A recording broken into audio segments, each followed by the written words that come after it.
Suite à l'accident qu'il a causé le vendredi 10 février, Pierre Palmade a dû s'expliquer devant la justice de ses faits.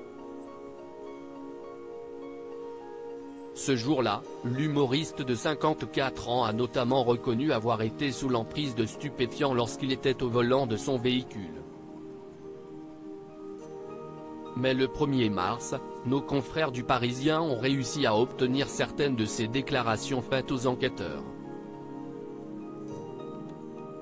Outre sa forte addiction à des substances illicites, il aurait également d'autres dépendances.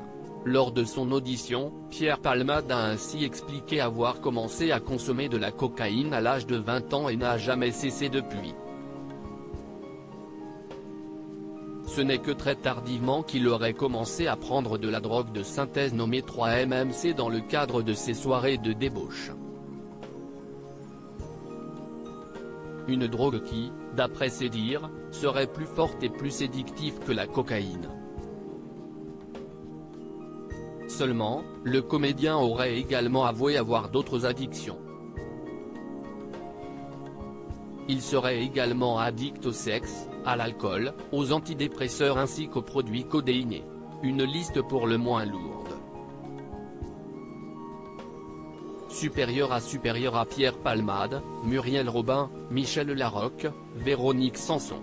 Les femmes de sa vie. Pierre Palmade, un proche raconte ses soirées de débauche face à Bruce Toussaint. Le 1er mars dernier toujours, un proche de Pierre Palmade a partagé les coulisses des fameuses soirées débridées auxquelles il participait avec l'humoriste. Entre relations sexuelles à plusieurs, consommation de drogue et overdose. Les confidences partagées par ce témoin sont glaçantes.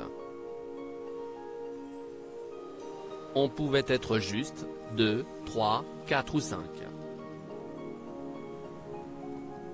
On a déjà fait des partous aussi, avec une dizaine de personnes, avait rapidement avoué Camille, Infonon, note de la rédaction. Des nuitées au cours desquelles Pierre Palmade et ses convives étaient régulièrement sous l'influence de stupéfiants et qui pouvaient déraper puisqu'ils sont déjà, par le passé, arrivés au point, de faire des overdoses. Je pouvais participer à des choses auxquelles on n'aurait pas dû participer, avait ensuite regretté le proche du comédien. Crédit photo, Van Stenkiste Stéphane.